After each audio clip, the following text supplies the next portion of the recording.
Hi everybody, my name is Galacticat and today I'm going to be making a Blender tutorial on recreating a nebula cloudy-like effect along with getting into fog and definitions on some nodes and some settings.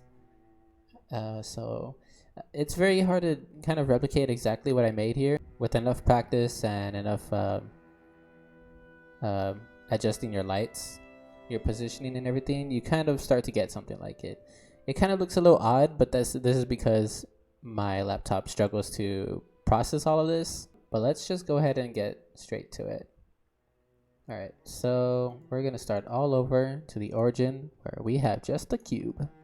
And we're going to get rid of the cube, or we could keep it or add our own.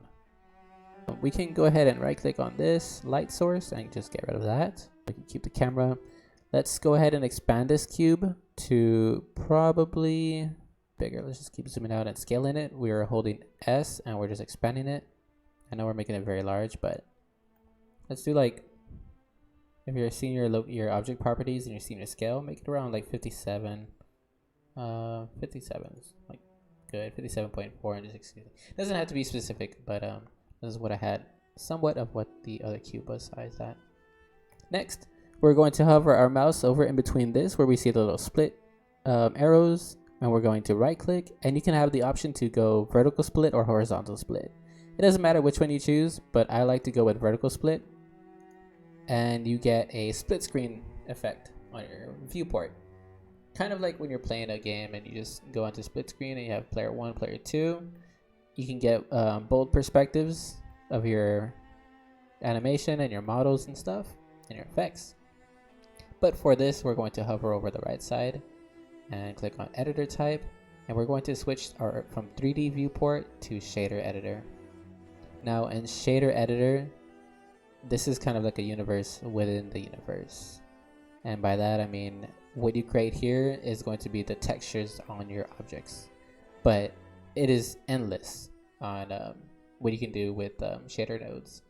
You can go ahead and click on plus new, and you'll be given these two nodes by default. This is the material output and the principal BSDF. Principal BSDF is the, here let's click on the rendered image, and it's just a solid texture as it is. It has a bunch of effects and you can branch out from that. And material output is the output. Everything that you connected into the final node and connect it into material output, it'll be displaying what you've created. But since we don't want the surface, which is what it's connected to, and we want it on volume, we're going to want to move it to volume. But it's not giving us that exact volume effect, and that is because we have the principal BSDF. We're going to right click and go to delete and just get rid of it. Now there is no texture on it at all, and we're going to add in our own. We're going to click on Shift A on our keyboard, or you can hover over add to add your nodes. So we're going to Shift A as a shortcut, and you have an endless variety of different nodes you can always play around with. We're going to search up principled volume, and we're going to click and add, and we're going to drag volume to volume. Volume is in a short definition, is just the volume of the object. It's like the kind of filling of what creates the object, something like that. It's what fills it in. We are going to leave the density as it is. Let's raise up the anisotropy all the way to 1. This kind of just adds more like shadowing and stuff. And we're going to increase black body intensity to 1. Next, we're going to make some space for these two, and we're going to add in a node called mixed shader. Mixed shader. We're going to drag and connect it into there. You just let go after hovering it in between the lines, and it connects it automatically. Next, we're going to add a transparent node. We're going to type in transparent BSDF, and we are going to connect that as well. Doesn't make that much of a difference, but I still like to add that in. Now next, we are going to add a color ramp node. Nodes come in all shapes and sizes, and Depending on how you connect them, it either recreates the Mona Lisa, or you'll have something that looks like you just tossed in paint onto your screen. Called it a day. You're going to drag the color to factor. Now you're going to add in another node called a noise texture. Now, to get into detail about transparent BSDF, that just makes the object very much more like transparent and see-through. Principled volume is just the controls of your volume, which is what cloudy textures and stuff is surrounded around. Mix shader allows you to connect two shader nodes into one. As you can see, you connect the shaders through here, and you connect the final mix shader into there. Color ramp, you connect the color to factor. Color ramp, you decide the color of your surfaces and stuff. But when you switch it to volumes, you kind of recreate how much volume there is by connecting the black to the white and etc. And just move it around. We can go ahead and just drag this somewhere along here. This should be nice. It kind of disappears after a while, so you want to just kind of get your proper angle to where you get it zoomed in. If you want to get a little more detailed, you just click and drag on the magnifying glass so you get a nice little view. Noise texture fills in the noise of the shader that you're playing with.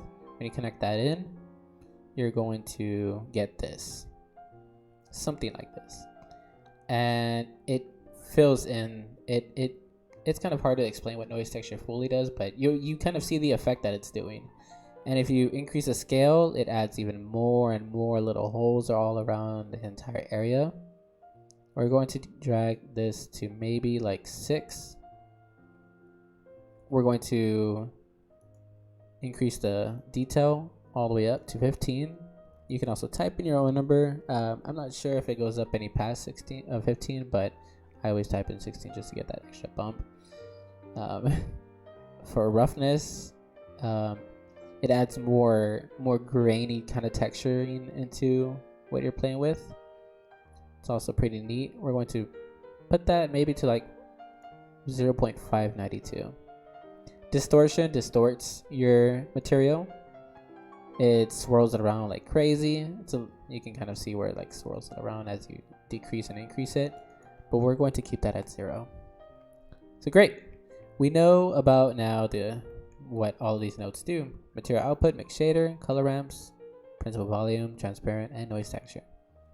We're going to add in another color ramp. So we're going to Shift A, color ramp on search.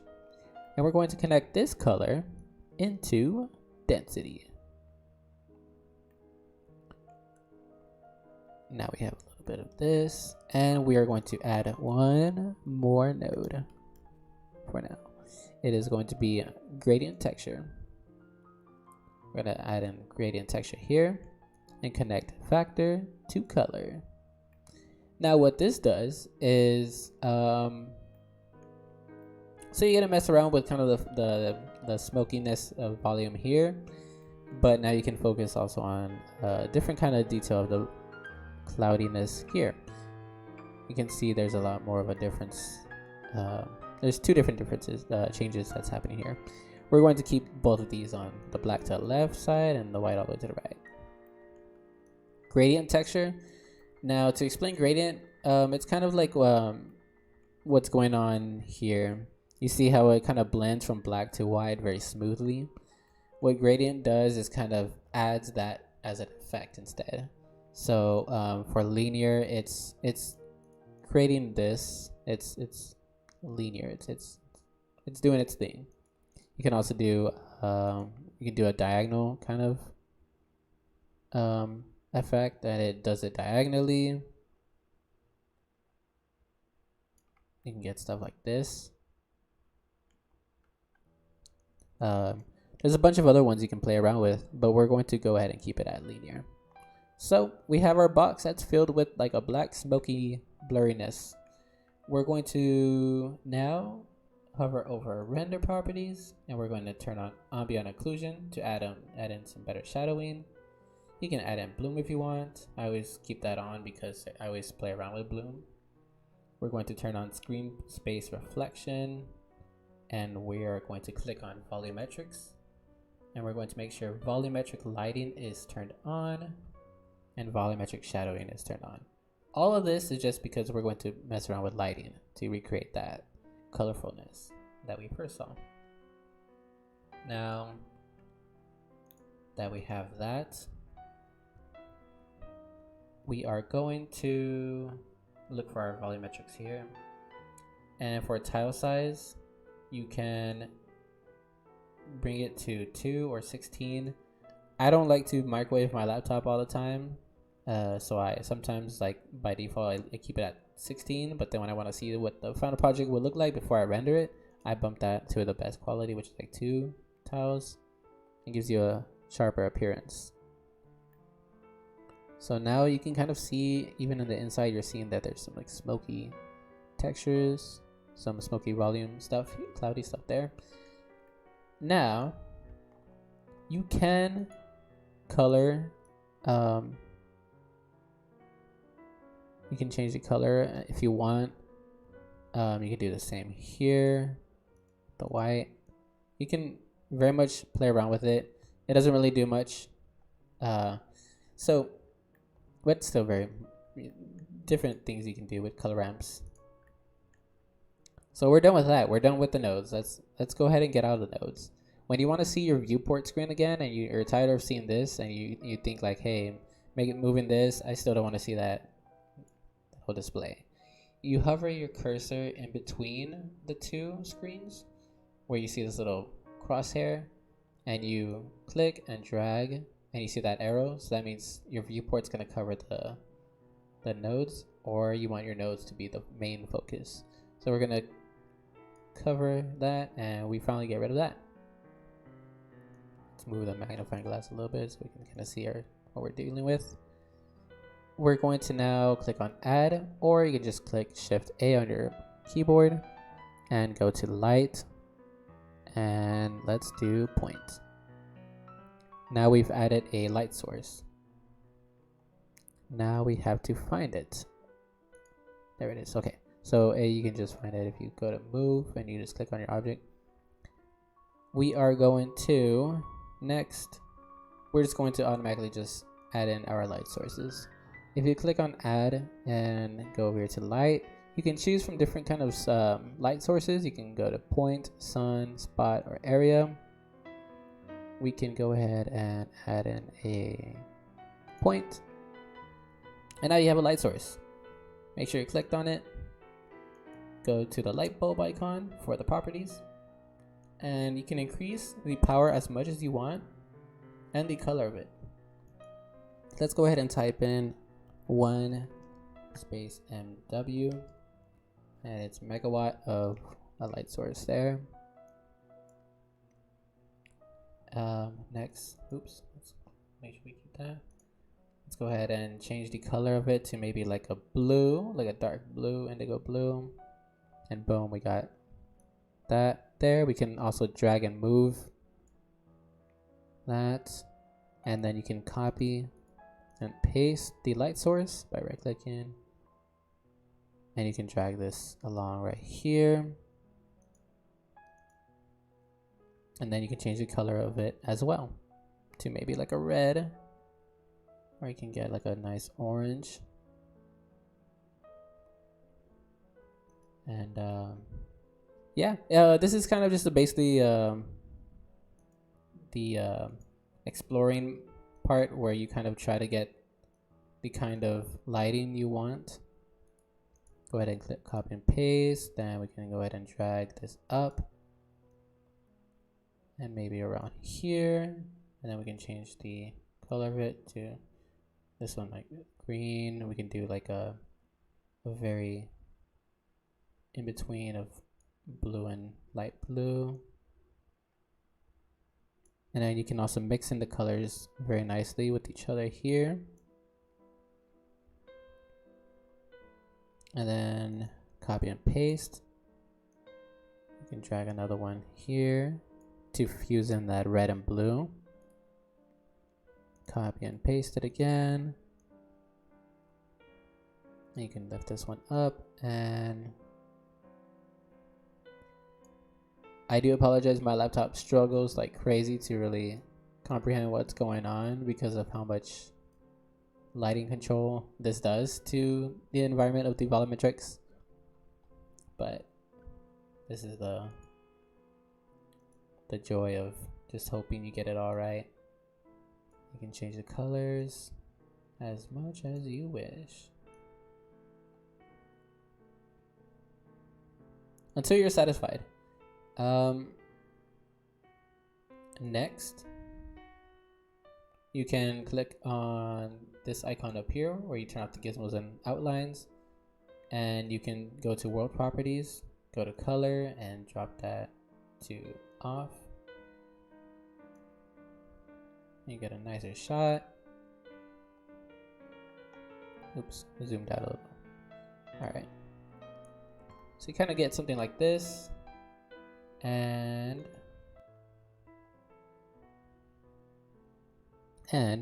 you can try to like zoom in a little bit, and you can explore around the environment.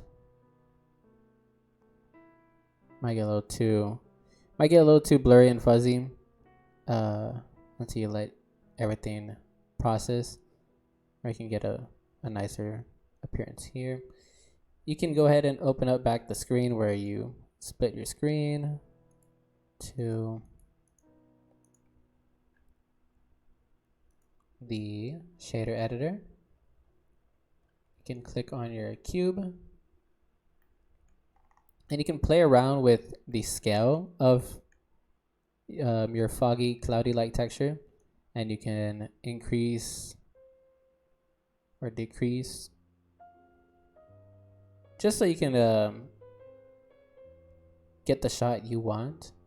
This is kind of preferable if it's an image or like a still scene that you're trying to go for, because if you keep moving around, you might get something completely different.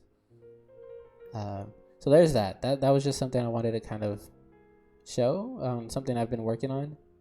It is very hard to really get the actual display of it, but there's that. Now we also know about a bunch of these nodes and what they do, and we know about more settings and light sources. So we're going to, if you want, you can go ahead and save that under like a Nebula or however you wish to look back on that project. And we're going to start a new one, but I'm going to open this one for fog now, since that was a suggested idea. The way I recreated fog was the exact same way I created that nebula kind of effect, except we're gonna play a little more with density and stuff. So it's going to be pretty much the exact same that you just had. Now, I'm going to start from the beginning, and you may have already start from the beginning and split your screen from the center and vertical split, and open up your nodes into shader editor. You can go to add a cube, and you can scale the cube with S, stretch that out if you want. And if you also hold S and you middle mouse button at the same time, you can move to the right and expand it into like a rectangle like that. You can go up or down, and you're expanding the shape of it that way. Now you're getting a rectangle-y like block like that. You can scale that down a little bit if you want. And you can go ahead, and I am going to just copy and paste exactly on what I have already, but I'm going to go step by step still, so in case you don't have the notes saved. So what I did was, you have the material output. You can add in mix shader. You connect that into the material output for volume, because remember, to get a volume kind of effect with clouds and stuff, you want to, of course, click have the shaders connected to volume. You have the transparent BSDF onto the bottom shader. You have principled volume connected to shader. You have the color ramp connected to factor. You add the noise texture to factor, color ramp to density, gradient to factor, and we'll get into what these two nodes are a little later on. So you should have pretty much everything here. We're going to have, what would you really call this, the little, we're going to drag it down to around 0.345, and we're going to drag the white one to 0.609, and we're going to give it that much space. And we're going to have the principled volume at 1 for anisotropy. We're going to keep the emission strength to 0, the black body intensity to 1, and we're going to keep the color ramp from the black to the left and the white to the right, and the gradient texture, we're going to keep it on linear. Now for noise texture, you can always play around with this as well again, because you get like different kind of appearances of fog. You can scale that to 10.7, or you can scale it as you wish, but we're going to keep it at 10.7, has a detail at 16 or 15. The roughness, we're going to have it at 0.525 and a distortion at 0. Now pretend we don't have the map in there, so we don't got to worry about that just yet. So we have pretty much that. We're going to now go to our render properties and make sure you have the ambient occlusion, bloom, screen space reflection, volumetric lighting and shadows on, and you have the tile size to 2. So that way you get that lighting detail that you want for your project. Now we can't really see our fog that well, so we're just going to add a mesh plane, and we're going to scale that to kind of just be the ground environment. We can scale and mouse click button this a little bit more there. And we're going to add in a light source. Now you can, anything you're working on that you have light emitting out of will help. We're going to add a light. You can put maybe a spotlight. Haven't really played with a spotlight here. You have your light source and you click on the light bulb icon, and we can raise that to 500.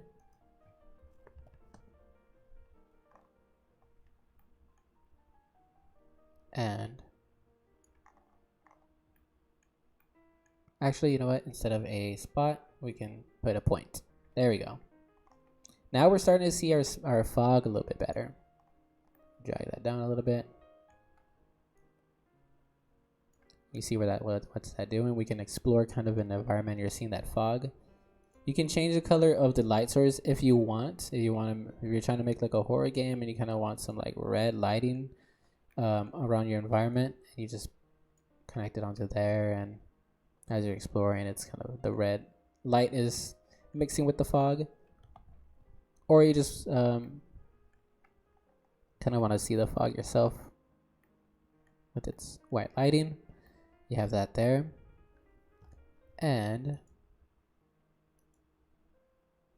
we're going to move over here back to our nodes onto the fog, and we're going to add in a mapping node. You can shift A and type in mapping, something kind of like this. Just going to delete, and you're going to connect the vector to vector,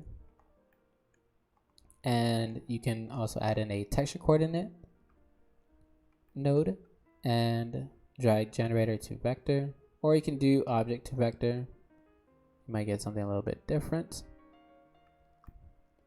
Texture coordinate is going, okay, so the mapping node is kind of like if you want to animate the shader texture, or if you just want to animate the appearance entirely.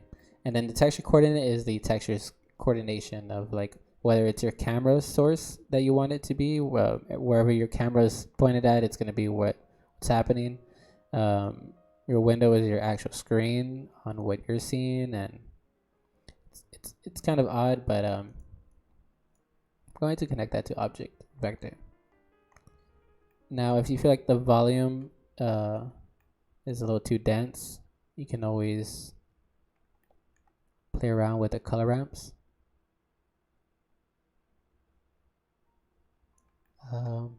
We can play around with this one up here.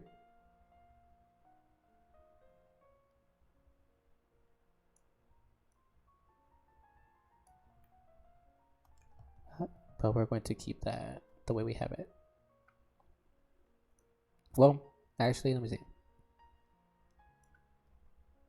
Yeah, you kind of just keep it the way it is. But if you feel like you're trying to get a different effect, oops, kind of undo it a little too much. I'm just going to go ahead and, let's connect generated to vector.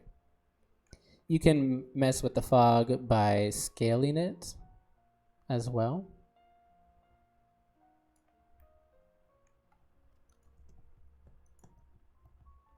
And so now we want it kind of animated. It is very hard because I didn't really create a an environment to really represent, like, let's say, like, I could have made like a street or like an alleyway or something. But you're getting that fog-like appearance. Look at that. There we go. To animate this now, we're going to zoom out a little bit. We can drag this a little more so we can see our keyframe and animation area.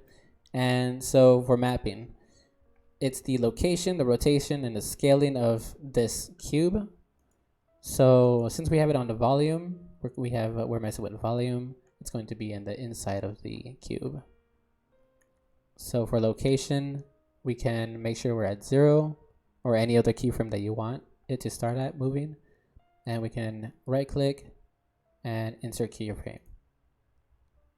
It has now added keyframes for all of that, for X, Y, and Z locations.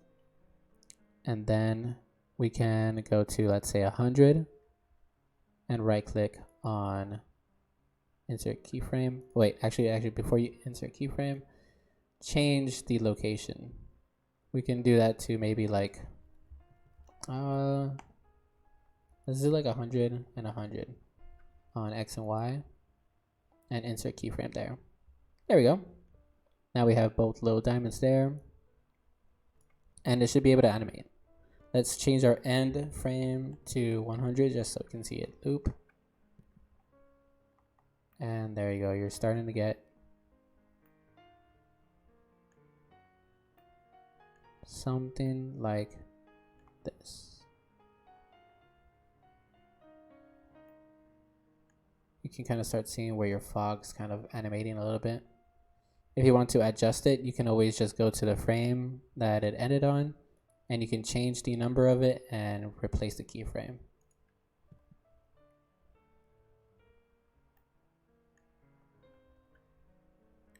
Now, let's say you really like that shot that you were trying to capture, but you don't want to move your camera like crazy. You don't want to rotate it and scale it around and move it, change the location into that exact screen area. So you see where our camera is way over there. Just without doing anything else on your keyboard and where you want your camera to be at. Like, let's say you want what you're seeing right now to be where the camera's at. On your keyboard, on the very bottom keys, press Control Alt, and on the very right side of your number pad, press 0, and it'll lock your camera to your view just like that. Then you can mouse move that and scale around and look through the environment. And then now when you click on your camera view, you're getting this kind of area. And then when you press play, you're getting somewhat of a fog-like appearance. Now that's pretty much it, honestly. Again, you can scale your cube and play with the environment a little bit more. If you shrink the cube just a little bit like that, you get a very foggy like texture.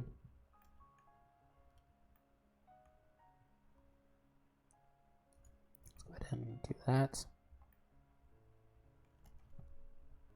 And you can play around with the noise texture, which decides the scaling of that whole fog until you're satisfied with what you got.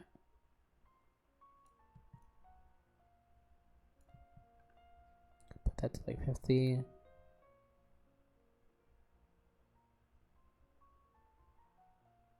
Pretty much that. So yeah, that is pretty much it, honestly. You can decide. Fog like that. The camera view.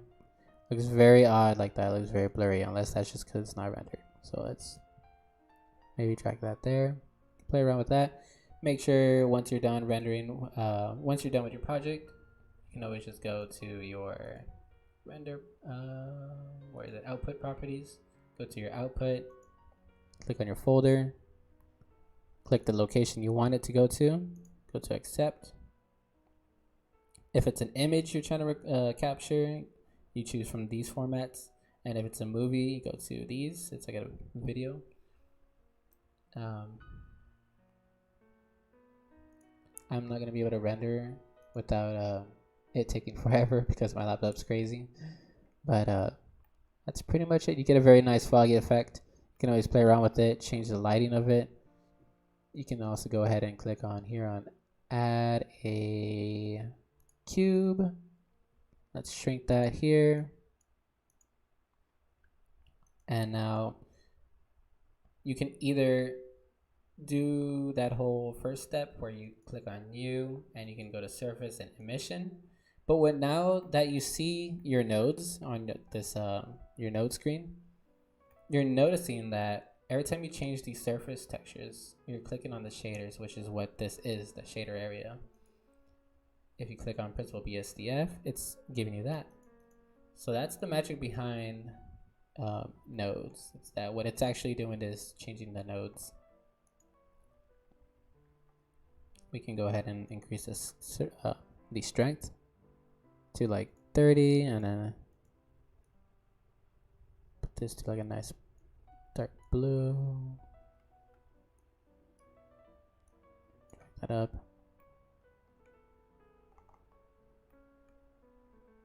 And kind of play with the environment with bloom and everything there. But yeah, that's pretty much it. That's how I learned how to create a nebula-like effect and then use that to make fog. So yeah, thank you so much all for watching. I hope this helps somebody. And if you have any other suggestions, go ahead and just comment them, and I'll do my best to make a video on them and further much expand what I know about Blender. So I shall see you all next time. See you later.